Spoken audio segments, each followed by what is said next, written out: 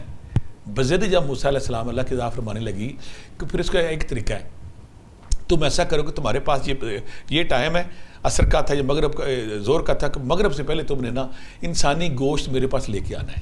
مغرب سے پہلے انسانی گوشت لے کے آ جاؤ, میں تمہیں اس کا راز بتا دوں گا. موسیٰ علیہ السلام نیچے آتے ہیں, کلاڑا پکڑتے ہیں, چڑیاں پکڑتے ہیں, دائیں بائیں بندوں سے پوچھتے ہیں گوشت کو, کون گوشت ہے اس کو, دائیں بائیں گھومتے رہتے, تلاش کرتے رہتے, میں انسانی گوشت کہاں سے تلاش کروں. جنگل میں جاتے ہیں, وہاں ایک درویش پھر رہا ہوتا ہے, تو وہ جو موسیٰ علیہ السلام کو دیکھ کہتے ہیں کہ موسیٰ تو کیوں پریشان ہے؟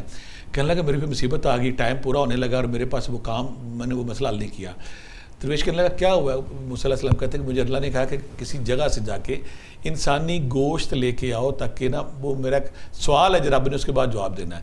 بندہ کہتا ہے اتنی چھوٹی بات ہے, ادھر لاؤ چھری. اس نے اپنے جسم سے گوشت کاٹنا شروع کر دیا, کبھی کوئی تھائی سے, کبھی آگے سے, پیچھے سے کاٹ کے. پتہ نہیں اللہ کو یہ گوشت پسند ہے, اللہ کو یہ گوشت پسند ہے, اللہ کو یہ گوشت پسند ہے. جسم کے مختلف حصوں سے گوشت کاٹ کے نا دے دیا کہ جو اللہ کو میری طرف سے دو, اللہ مانگ رہا ہے. اور مختلف حصوں کے گوشت کی کہ اللہ کو پتہ نہیں کون سا گوشت پسند آ جائے. گوشت لے کے موسیٰ علیہ السلام کے پاس پہنچے تو اللہ کہتا ہے کہ وہ بندہ زخمی ہو گیا, لیکن اسے گوشت ٹکڑا دے. اللہ کہتے ہیں موسیٰ علیہ السلام کہتے ہیں اللہ میاں جو آپ کی ڈیمانڈ تھی میں نے پوری کر دی ہے, مجھے بتائیں کہ اب وہ بتائیں کہ اس عورت کو بچے کیسے پیدا ہوئے. اللہ کہنے لگے وہ مجھ سے اتنا عشق کرتا بندہ, یہی بندہ اتنا مجھ سے عشق کرتا ہے, ایک دن گزر رہا تھا, یہ میرے عشق میں فنا ہے اور مجھے ترجیح اول مانتا ہے, میری ہر بات کو اپنی باتوں پہ ترجیح دیتا ہے. ایک دن اس عورت کے پاس سے گزرا تھا, یہ بھوکا تھا, عورت نے اس کو کھانا کھلایا, 3 روٹیاں دی اس کو. تو عورت نے اس کو کھانا کھانے کے بعد اس نے کہا کہ بی بی ہے نیک عورت, بتا میں تیرے لیے کیا دعا کروں. تو وہ عورت کہنے لگی کہ میرے پاس اولاد نہیں, میری اولاد کی دعا کرے. تو کہنے لگی تمہیں اللہ 3 بچے دے گا, جو میں تمہیں دعا دیتا ہوں. تو اللہ کہتے کہ جب ایسا بندہ جو میرے لیے اپنی جان کی قربان نہیں کرتا, تو نے وہ گوشت کیوں نہیں دیا؟ تو بھی تو تھا نا, تو نے گوشت نہیں دیا. وہ بندہ میرے عشق میں الہی رنگ میں اتنا رنگ چکا ہے, اس نے جب دعا دی تو میرے اتنے قریب ہے کہ میں اس کی دعا نہیں ٹال سکا. لہٰذا دعائیں قبول ہوتی ہیں اللہ کی ذات کو اگر ہم طریقے سے, اگر خشوع و خضوع کے ساتھ, رکت کے ساتھ, کپکوئی کے ساتھ, رزق حلال کے ساتھ, رب کے عشق کے ساتھ جب ہم دعائیں کرتے ہیں تو دعائیں قبول ہوتی ہیں. تو لہٰذا یہ طے ہے کہ اگر ہم کہیں نا کہ دعا قبول نہیں ہوتی, طریقے میں بتا دیے پیچھے, اگر آپ تھوڑی دعا کرتے زیادہ کر دیں اور کر دیں, ایک ذکر نہیں, استغفار شامل کریں, درود پاک شامل کریں, قرآنی صورتیں شامل کریں, مختلف ذکر کریں, اور اپنے مزاج کے اندر وہ تبدیلی لائیں, اپنے مزاج کے اندر وہ پیدا کرے, اطاعت, تابعداری, تقدس پیدا کرے. جب آپ کریں گے تو پھر آپ کی ساری دعائیں قبول ہوں گی, اللہ تعالیٰ آپ کی ہر دعا بنے گا. لیکن یہ کب ہوتا ہے؟ جب آپ ترجیح اول رب کو بنا لیں, آپ ہمہ وقت نیکی کی تلاش میں رہیں, ہر وقت آپ کو یہ احساس ہو کہ میں رب کو راضی کیسے کرنا ہے. کوئی بھی عمل کرنے سے پہلے سوچیں کہ میں رب کو راضی کیسے کروں, کسی کی مدد کروں, کسی کی ہیلپ کروں, کسی کی فیس دے دوں, کسی کے بیمار کو پیسے دے دوں, کسی یتیم کو گھر بنا دوں. جب آپ ہمہ وقت رب کی تلاش میں رہتے ہیں. اور دوسری بات ہے, جب آپ کے سامنے قرآن پاک پڑھا جائے تو آپ قرآن پاک کو دل پہ لگا لیں. کچھ لوگ قرآن پاک سنتے ہیں, مسجد سے باہر نکلے, ختم. آپ اللہ کی قرآن پاک کو, اور پھر دوسری بات آپ کا دل جب لگنا شروع ہو جائے مسجد میں, قرآن کے ساتھ, نماز کے ساتھ, مسجد نبوی میں, خانہ کعبہ میں, نیک مقامات پہ اللہ کا آپ کا دل لگنا شروع ہو جائے, اور جب آپ کے اندر رکت ہو, خوف کا عالم کیا کہ میں یہاں پہ بیان کرتا ہوں. ضروری بات, حضرت عمر بن خطاب رضی اللہ تعالیٰ نے نیکی پارسائی, آقا کریم نے کہا تھا کہ عمر جس گلی سے گزر جائیں اس گھری میں شیطان نہیں رہتا. تو عمر خطوب رضی اللہ تعالیٰ ایک دن انہوں نے دھاگا پکڑا ہوتا, پتہ کہتے ہیں اللہ میں کاش دھاگا ہوتا, میرا حساب کتاب نہ ہوتا, یہ دھاگا جل کے راکھ ہو جاتا, میں اللہ کے پاس نہ جاتا. اما عائشہ, اب ہماری ماں جو ایک دن پتے کو پکڑ کھڑی ہوتی کہ یا اللہ کاش یہ پتا کو درخت کو جانور کھا لیتا, میرا حساب کتاب نہ ہوتا. رکت, خشیت اور خوف اس لیول کا تھا. ہماری ماں جو پاک ہیں, جو جنت واجب ہے جن پہ, حضرت عمر فاروق جو مراد رسول ہے, جن کو اللہ کے نبی نے مانگ کے لیا تھا, وہ خوف کا عالم یہ کہ وہ کہتے ہیں کہ اللہ میاں میرا حساب کتاب بناؤ. جب آپ اس لیول پہ آ جاتے ہیں تو پھر آپ کی دعائیں بھی قبول ہوتی ہیں. پھر وہی عمر تھا جس نے کہا تھا دریائے نیل پہ, جب انہوں نے کہا تھا پانی نہیں آتا نوجوان دلہن کو وہاں پہ جب تک خون نہیں ڈالیں گے, عمر فاروق نے رکا لکھا تھا بسم اللہ الرحمن الرحیم, اے نیل اگر تو میرے رب کے حکم سے چلتا ہے تو چل, نہیں تو تیرے پانی کی ہمیں ضرورت نہیں. اور جب قاصد نے, جب ایلچی نے جا کے وہ رکا, دریائے نیل ہر سال ایک دلہن کا خون مانگتا تھا, وہ رکا جا کے پتال میں ڈالا ہے, پتال میں رکا گرا تو پانی کناروں سے اچھل پڑا اور اس دن کے بعد آج تک وہ پانی بند نہیں ہوا. یہ وہ یعنی کہ جب آپ رب کے ہو جاتے ہیں, رب کو مان لیتے ہیں, پھر اللہ بھی آپ کی ساری بدعائیں قبول کرتا ہے. ٹھیک ہے سر, ہمارے ساتھ سمینہ موجود ہیں لاہور سے. السلام علیکم. وعلیکم السلام. میم آپ کا سوال کیا ہے؟ میرے 2 کوشچن تھے. مجھے پہلے کوشچن کا جواب تو مل گیا کہ دعاؤں کی قبولیت میرے کون سی رحمت اللہ سے مانگی جا سکتے ہیں. تو دوسرا میرا کوشچن یہ ہے کہ جب ہم اسی طرح اللہ کے نزدیک ہونے کی کوشش کرتے ہیں تو لوگ ہمیں جو رستے میں آ کے ہمیں تانے دے رہے ہوتے ہیں کہ اس کی تو تسبیحاں ہیں, یہ تو نمازیں بھی پڑھتے ہیں لیکن یہ نہیں بدلا, تو کیا لوگوں کے کہنے سے ہم لوگوں کو گارنٹی ملتی ہے کہ کوئی انسان بدل گیا یا نہیں؟ یہ ہمیں کیسے پتہ چلتا ہے؟ اور دوسرا میرا ایک کوشچن ہے کہ اگر کسی کی جس طرح آپ کے انسانوں کے رویے آپ کو پتہ چل جائیں, نیگیٹو وائبس آپ کو پتہ چل جائیں, تو یہ اللہ تعالیٰ کی طرف سے آپ کے لیے آسانی ہوتی ہے, رحمت ہوتی ہے, یہ بھی کوئی آزمائش ہوتی ہے لوگوں کے رویوں کا آپ کے طرف؟ میری بیٹی نے 2 سوال کیے. جب میں نے بیٹا تسبیح کی نا شروع, تو میں تسبیح بہت زیادہ کرتا تھا. میں لکڑی کی تسبیح موٹے دانوں والی رکھتا تھا. لوگ مجھے پوچھتے تھے تو میں کہتا تھا کہ اگر میری یہ تسبیح آپ کو چبھتی ہے, یہ بار بار سوال کرتے ہیں, میں دیکھیں مجھے کیا اس پہ عرض ہے کہ میری برائی اگر میں کوئی غیر شرعی کوئی فلم دیکھتا ہوں, کوئی میں شیو کرتا ہوں, کوئی اور غلط کام کرتا ہوں, تو وہاں پہ آپ کو کوئی اعتراض نہیں ہے. یا کہ میں ایسی کوئی میوزک سنتا ہوں, گانے سنتا ہوں, کسی کو ڈانٹتا ہوں, لڑتا ہوں, کوئی آپ کو اعتراض نہیں ہے. جب میں تسبیح پڑھتا ہوں, نماز پڑھتا ہوں اور اسلامی تعلیمات کو اپنی زندگی پہ حاوی کرتا ہوں, تو آپ کا اعتراض ہونا شروع ہوتا ہے. بیٹا یہ کوئی بات نہیں ہے. تو شیطان وسوسہ ڈالتا ہے, آپ کو بات کرتا ہے بار بار. شیطان آپ کو بار بار وسوسہ ڈالتا ہے کہ نہ کر, یہ نہ کر, وہ دور کرنے کی باتیں ہیں. اس سے ہم نے نہیں ڈرنا کہ وہ کون کیا کہہ رہا ہے. کون اگر آپ تسبیح کر رہے ہیں, عبادت کر رہے ہیں, ریاضت کر رہے ہیں, مجاہدہ کر رہے ہیں, خدا کے عشق میں مبتلا ہو رہے ہیں, یہ تو اچھا سائن ہے. اور دوسری بات ہے کوئی جلتا جلے نیکی سے, اگر کوئی جلتا ہے تو آپ بالکل پرواہ نہ کریں. ہاں آپ دکھانے کے لیے نہ یہ بات کریں کہ اب میں تکبر میں اگر عمرہ کر رہا ہوں, میں زکوٰۃ دے رہا ہوں, میں حج دے رہا ہوں, میں چیٹی کر رہا ہوں, میں سخاوت کر رہا ہوں, اور لوگ میری واہ واہ کریں, میری بلے بلے کریں, یہ ریا میں آ جاتا ہے. یہ اصل خالص بات نہیں ہے. آپ رب کو راضی کرنے کے لیے, رب کی اطاعت کرنے کے لیے اگر آپ ذکر اذکار کرتے قبول کرتے تو وہ ٹھیک ہے. دوسری بڑی کچھ بندے آپ کو اعتراض کرتے ہیں, شکوے کرتے ہیں, یہ تم کی نیکی کا خم میں لگ جائیے. آپ سنیں ہی نہ, ادھر سے سنیں, ادھر سے باہر نکال دیں, اس کو دھیان ہی نہ دیں کون کیا کہہ رہا ہے. آپ نے رب کی طرف. دوسری بات یہ بیٹا, جب ہم تسبیح کرتے ہیں, جب ہم ذکر اذکار کرتے ہیں, جب اللہ کی طرف بڑھتے ہیں, تو شیطان وسوسہ تو ڈالے گا آ کے. وہ شیطان کہتا ہے کہ اللہ میاں مجھے اجازت دے, میں انسان کو ہر اینگل سے, ہر زاویے سے, ہر طرف سے میں اس کو گھیر کے تجھ سے دور کروں گا, دیا سے دور کروں گا, اس کو برائی کی طرف لے کے جاؤں گا. جب آپ کہتے ہیں نا غصہ رہا میں, ایک صحابی کو کسی نے کہا کہ آپ نا صدقہ خیرات کریں, تو انہوں نے کہا میرے پاس پیسے نہیں. تو آقا کریم نے فرمایا غصے کو پینا شروع کر دو, غصہ نہ کرو آج سے. انہوں نے کہا یا رسول اللہ آج کے بعد میں غصہ نہیں کروں گا. یقین کریں جب آپ اس نیت کے ساتھ, میں نے غصہ نہیں کرنا, میں نے غیبت نہیں کرنی, میں نے فراڈ نہیں کرنا, میں نے جھوٹ نہیں کرنا, اور آپ کے دل میں خدا کا خوف ہو, تو آپ کی نیکی شروع ہوگی. اگر آپ طوطا بن گئے ہیں, مشین بن گئے ہیں, کمپیوٹر کی طرح ٹٹر پڑی جا رہے ہیں, آپ کے اندر تکبر بھی ہے, نفرت بھی ہے, دوگلا پن بھی ہے, جھوٹ بھی ہے, فراڈ بھی ہے, لوٹ ماری بھی, تو پھر تسبیح ذکر کا آپ کام نہیں کرے گی. پہلے آپ نے تزکیہ نفس مین اپنے اندر کو صاف کرنا ہے, پھر جب آپ تسبیح ذکر اذکار کریں گے وہ قبول بھی ہوگی اور اللہ کے قرب میں بھی آپ رنگے جائیں گے. ٹھیک ہے سر, ہمارے ساتھ ایک اور کالر موجود ہیں, عثمان ہے لاہور سے.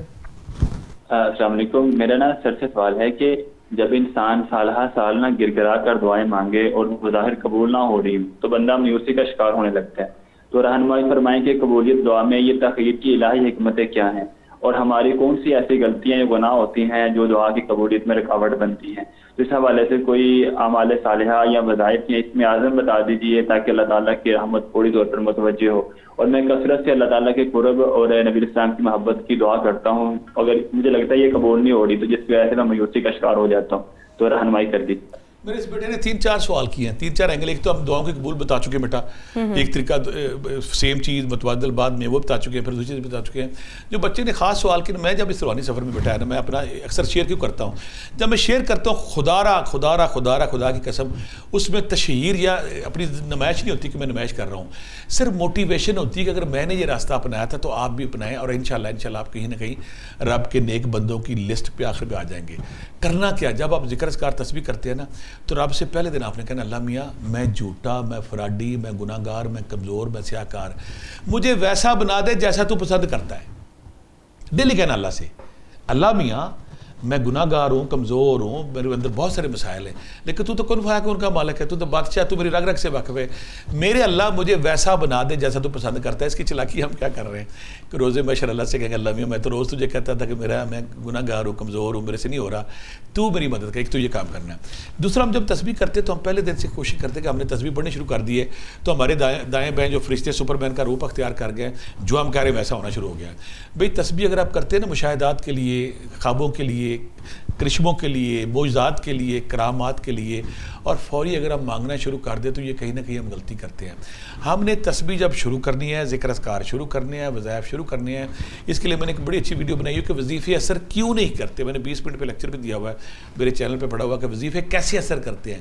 تو تسبیح جب ذکر اذکار ہم کرتے ہیں تو ہم نے نہ مشاہدے کے چکر میں, نہ خواب کے چکر میں, نہ کوئی کرشمہ, نہ کوئی سپرمین دائیں بائیں, ہم نے کہنا کہ اللہ میاں میں تسبیح کر رہا ہوں تو جو میرے لیے بہتر ہے وہ کر دے. کیونکہ یہاں پہ بہت سارے لوگ کہتے ہیں کہ فقیر اور نارمل بندہ, فقیر آگے کیوں نکل جاتا ہے, درویش آگے کیوں نکلتا ہے. درویش کہتا ہے اللہ میاں جی تم نے دکھ دیتے نے پھیر ہی رہی تھے. جب تک آپ تسلیم و رضا میں نہیں ڈھلتے, جب تک رب کی رضا میں نہیں ڈھلتے, اس وقت تک آپ اللہ کے نیک بندوں میں شامل نہیں ہوتے. آپ اگر چاہتے ہیں کہ آپ تسلیم و رضا میں چلے جائیں, آپ اللہ کے نیک بندوں میں شامل ہو جائیں, تو رب کی جو چیزیں آپ کی مرضی کے خلاف ہو رہی ہیں نا, ان پہ بھی صابر ہو جائیں. جو چیزیں آپ کو مانگ رہے ہیں وہ نہیں دے رہا اللہ, آپ کو کوئی بات نہیں. اللہ کی اس میں حکمت ہوگی, دنائی ہوگی. اس کے دو فائدے ہیں. پہلا فائدہ کہ آپ کے اندر فرسٹریشن, ڈپریشن, انگزائٹی ختم ہو جائے گی, اور دوسرا آپ صابرین میں شامل ہو. اللہ کہتا ہے ان اللہ مع صابرین, بے شک میں صبر کرنے والوں کے ساتھ ہوں. لہٰذا جب ہم ذکر اذکار کرتے ہیں, تسبیحات کرتے ہیں, مشاہدات کے چکر میں, خوابوں کے چکر میں, کرشموں کے چکر میں, کرامات کے چکر میں, معجزوں کے چکر میں اگر پڑھتے ہیں تو پھر ہماری عبادت متاثر ہوتی ہے. شیطان ہمیں روز ٹوکتا ہے, کچھ بھی نہیں ہوا, کچھ بھی نہیں ہوا, کچھ بھی نہیں ہوا. یہ غلطی ہم نے نہیں کرنی. ہم نے تسبیحات ذکر اذکار کرتے رہنا ہے, اور رب کی وہ چیزیں جو ہماری پسندیدہ نہیں ہیں ان کو بھی جب راضی باللہ ہوں گے تو پھر وہ چیزیں بھی حرکت میں آ جائیں گی کہ جو آپ چاہتے ہیں اللہ آپ کو دینا شروع کر دے گا. ٹھیک ہے سر, ہمارے ساتھ ایک اور کالر موجود ہے, فاروق عباسی ہے مری سے. السلام علیکم. وعلیکم السلام سر, آپ کا سوال کیا؟ صاحب سے سوال ہے کہ جتنے بھی وظیفے بتائے ہیں وہ بھی کیے ہیں, ہر دروازہ کھٹکھٹا چکے ہیں, کوئی ہماری دعائیں قبول نہیں ہو رہی, اس کی کیا وجہ ہے؟ کوئی آخری وظیفہ بتائیں جو کریں تو سارا ٹھیک ہو جائے. بڑا اچھا. ہمارے تو میں مختلف جو میرے دوست صاحب ہیں بہت سارے جب ذکر اذکار کر رہے ہیں, تسبیحات کر رہے ہیں, میرے چینل پہ بھی دائیں بھائی, اور بہت سارے لوگ کہہ رہے ہیں کہ ہمارے کام ہو رہے ہیں الحمدللہ کام بھی ہو رہے ہیں, لیکن کچھ لوگ ایسے جن کی نہیں کام ہوئے, تو میں ان کو بہت سارے وظائف تو کر چکے ہوں, لیکن استغفر اللہ بھی کرتے ہوں گے, درود پاک بھی کرتے ہوں گے, اور پھر ساتھ میں یا حی یا قیوم جلالہ والی کرام بھی, تیسرا کلمہ بھی ہے. اب میں ایک نیا اس میں کروں گا کہ میں نے بہت سارے لوگوں کو جو میں ہر وقت کھوج میں رہتا ہوں کہ بیٹا کون سی نئی چیز ایڈ کی جائے جس سے دعائیں قبول ہونا شروع ہو جائیں. تو میں کچھ عرصے سے دیکھ رہا تھا جن لوگوں کو میں نے جو تھک گئے تھے, 70-80% لوگ تو کام ہو گیا, کسی کو نوکری مل گئی, جاب مل گئی, اولاد ہو گئی, پیسے ہو گئے, شادی ہوگی, لیکن وہ لوگ جن کی ذکر اذکار تسبیحات کی ہیں, اپنا محاسبہ کریں جو ہم نے پیچھے باتیں کی ہیں, اپنا سینے کو پاک کریں نفرت سے, بغض سے اور تکبر سے. پھر آپ نے کیا کرنا ہے کہ سورہ جو توبہ ہے نا, اس کی جو آخری دعایات ہے لقد جاکم رسول فی انفسکم, وہاں سے شروع کرنی ہے اور آخر تو عرش العظیم تک جانی ہے. اس میں اللہ تعالیٰ جلال میں ہے اس میں, اور جب ہم اللہ تعالیٰ کہتے ہیں کہ تو عرش عظیم کا مالک ہے, تو بادشاہ ہے پوری کائنات کا. سورہ توبہ کی آخری دعایات لقد جاکم سے شروع ہوں گی, آخر تک جائیں گی. 128 سے 129 ہے شاید غالباً, 128 نمبر ہے, 129 ہے. یہ آپ نے ہر نماز کے بعد 10 بار, ہر نماز کے بعد 10 بار اپنے ذکر اذکار وظائف میں شامل کر لیں, استغفر اللہ شامل کریں, درود پاک شامل کریں, تو یقیناً آپ کی دعائیں قبول ہونا شروع ہو جائیں گی, آپ کی رکاوٹیں دور ہوں گی, اور جو آپ رب سے مانگ رہے اللہ تعالیٰ کی ذات وہ آپ کو دینا شروع کر دیں گے. سر کیا بے صبری اور بار بار شکوہ کرنا قبولیت میں رکاوٹ بنتا؟ بالکل. اگر آپ نے دعا شروع کی, آپ نے وظیفہ شروع کیا اور اللہ کو تانے مارنے شروع کر دیے کہ اللہ میں, پھر جو ہم یہ بھول جاتے ہیں ہماری زندگی میں صبر نہیں ہے, شکر نہیں ہے, الحمدللہ نہیں ہے. جب ہماری زندگی میں آ جائے نا الحمدللہ, جب ہماری زندگی میں آ جائے استغفر اللہ, جب ہمارے لیے میں آ جائے سبحان اللہ, یہ چیزیں جب ہماری زندگی میں آ جائیں تو پھر ہمارے اندر تشکر آ جاتا ہے, طمانینت آ جاتی ہے, سکون آ جاتی ہے, برکت آ جاتی ہے. ہم فطری طور پہ انسان بے صبر ہے نا, فطری طور پہ انسان بے صبر ہے. یعنی کہ رب کی عبادت وہ اس لیے نہیں کر رہا کہ رب نے تمہیں انسان بنایا ہے, رب نے تمہیں سارے عذاب پورے دیے ہیں, تمہاری زبان, تمہاری آنکھ, تمہارے ہاتھ, ہر چیز دی ہے, وہ اس لیے کر رہا کہ ربا بنوایا چاہیے ہے. یعنی کہ رب کو ہم نے پھر اللہ تعالیٰ, میں وہ جو ترجمہ پڑھا تھا اور میں قرآن آیت پڑھی تھی, میں تو لرز گیا تھا, ابھی تک میرے دماغ پہ نقش ہے وہ آیت. اللہ کی ذات فرماتی ہے جب تم بار بار مجھے یاد کرتے ہو تو میں تمہاری دعا قبول کر کے تمہاری وہ مصیبت ٹال کے تمہاری دعا سن لیتا ہوں, تو بعد میں تم ایسے بن جاتے ہو جیسے مجھے جانتے ہی نہیں. یعنی کہ اللہ سے دعا کی, اللہ نے دعا سن لی, اور وظیفہ, چلہ, تسبیح, جب تک شادی, جب تک بیٹا, جب تک نوکری, جب تک کاروبار, جیسے کام وہ چھوڑ دیا. یہ غلطی ہم کرتے ہیں. ہمیں جب ہم نے سارا کچھ کر لیا, اس کے بعد شکرانے کے طور پہ بعد میں بھی ذکر اذکار دعا جاری اور ساری رکھنی چاہیے, تاکہ اللہ تعالیٰ بعد میں ہمارے ساتھ اسی طرح مہربان قائم و دائم رہے. دعائیں اللہ سنتا ہے, لیکن ہمیں اللہ کے مزاج کو سمجھنا چاہیے, صبر کو اور بد دعاؤں سے بچتے رہنا چاہیے, تاکہ اللہ تعالیٰ ہمارے اوپر مہربانیاں جاری اور ساری رکھے. چلیں ٹھیک ہے سر, تھینک یو سو مچ آپ کے ٹائم کو. اور اسی کے ساتھ مجھے اور پروفیسر عبداللہ بھٹی صاحب کو آپ لوگ اجازت دیجیے. انشاءاللہ کل حاضر ہوں گے سیم ٹائم پہ پروگرام درویش کی دنیا کے ساتھ. تب تک کے لیے اللہ حافظ.